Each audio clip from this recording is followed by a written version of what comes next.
Assalamualaikum warahmatullahi wabarakatuh. Perkenalkan, nama saya Natasha Dwi Afriliani, MPM C1C01951.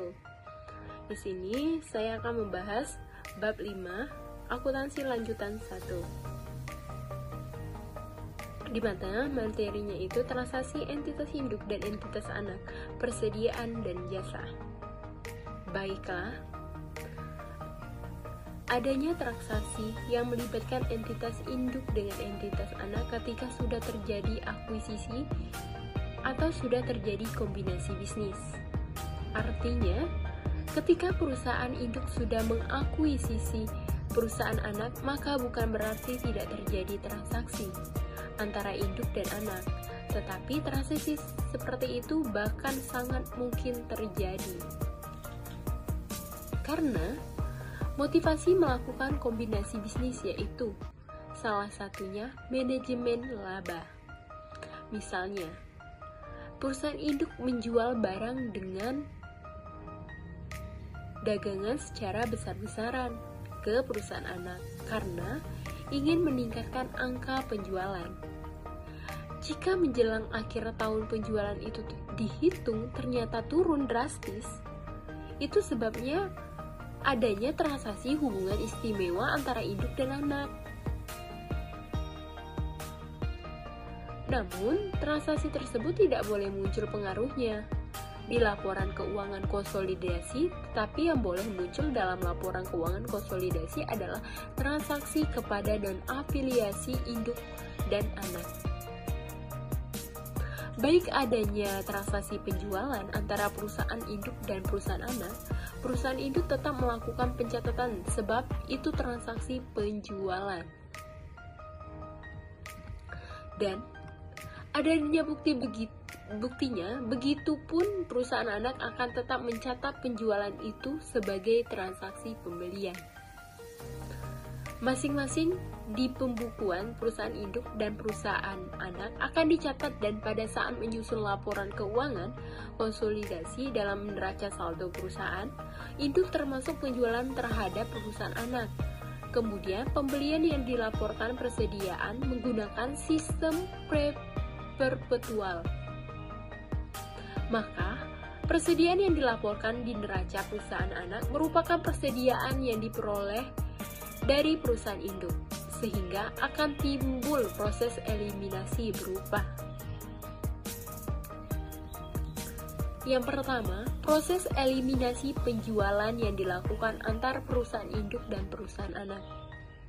Yang kedua, jika perusahaan anak membeli persediaan barang dagangan dari perusahaan induk dan barang dagangan tersebut terjual kepada perusahaan non-afiliasi, maka penjualan yang boleh diakui adalah penjualan yang dilakukan perusahaan anak kepada perusahaan non-afiliasi. Laporan keuangan konsolidasi adalah laporan keuangan yang menyajikan informasi tentang kinerja dan posisi keuangan perusahaan termasuk arus kas dari suatu kelompok usaha, bukan dari entitas tunggal, tetapi dari kelompok usaha yang bergabung. Jadi, laporan keuangan konsolidasi mencerminkan laporan keuangan dari entitas induk dan anak.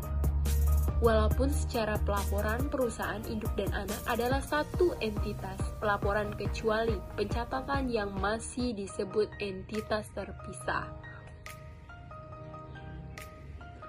Kemudian itu ada A. Transaksi entitas induk dan entitas anak.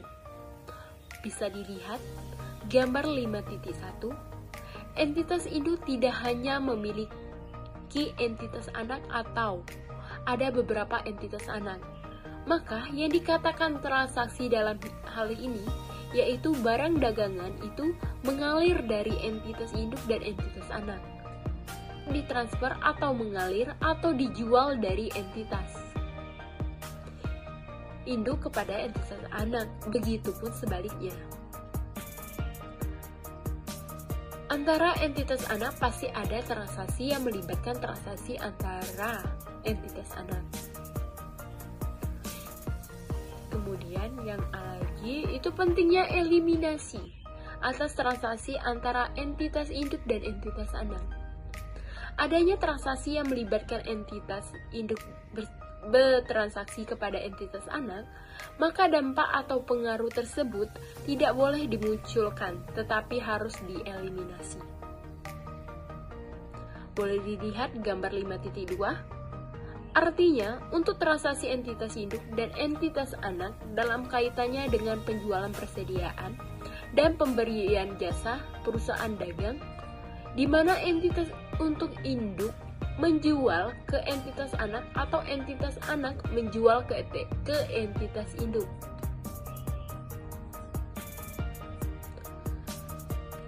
Transaksi penjualan persediaan. Dampak terhadap penjualan persediaan yang itu. Yang pertama, keuntungan atau kerugian sudah terrealisasi. Dampak terhadap pencatatan entitas induk dan eliminasinya, yaitu keuntungan atau kerugian sudah terrealisasi. Ketika barang dagangan yang dijual entitas induk kepada entitas anak dalam periode yang sama, dan sudah terjual seluruhnya oleh entitas anak ke entitas non-afiliasi. Yang kedua, keuntungan atau kerugian yang belum terrealisasi atau penangguhan keuntungan atau kerugian.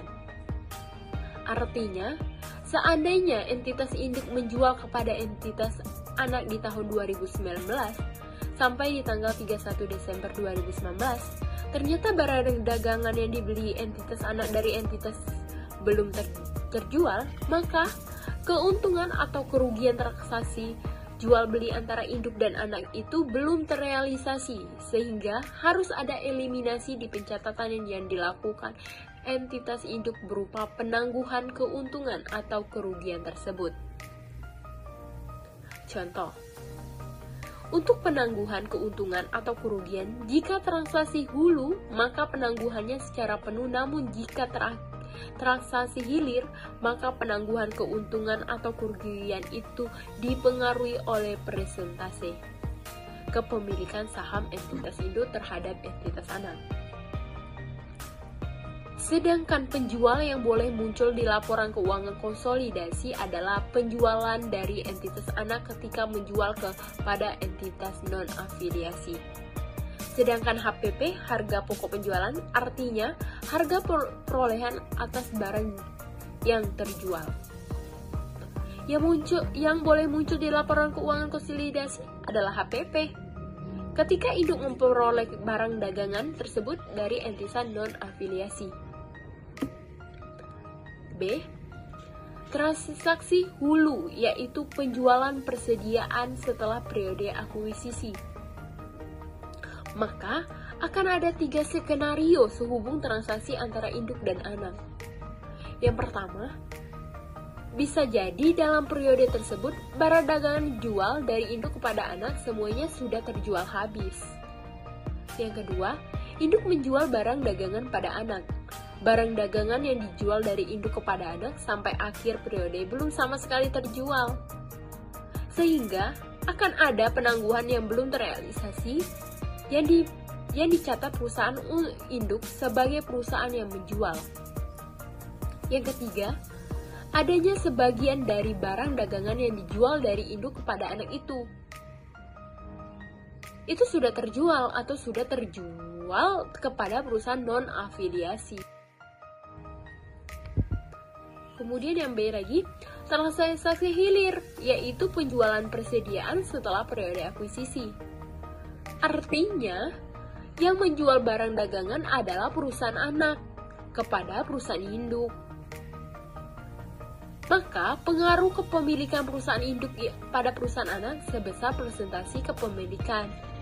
Sehingga, ketika mencatat keuntungan yang ditangguhkan atau keuntungan yang sudah terrealisasi, maka pencatatannya harus dikalikan dengan persentase kepemilikan. Kemudian, transaksi penjualan jasa. Transaksi penjualan jasa artinya perusahaan induk memberikan jasa kepada perusahaan anak atau perusahaan anak memberikan jasa atau layanan kepada perusahaan induk. Karena tidak ada hubungannya dengan persediaan dalam penjualan persediaan, ada yang belum terjual semua atau hanya terjual sebagian. Sedangkan untuk penjualan jasa, ketika perusahaan induk memberikan jasa kepada perusahaan anak atau perusahaan anak memberikan jasa ketika transaksi itu selesai, maka akuntansi sudah 100%. Baiklah, itu saja penjelasan materi dari bab 5. Saya akhiri. Wassalamualaikum warahmatullahi wabarakatuh.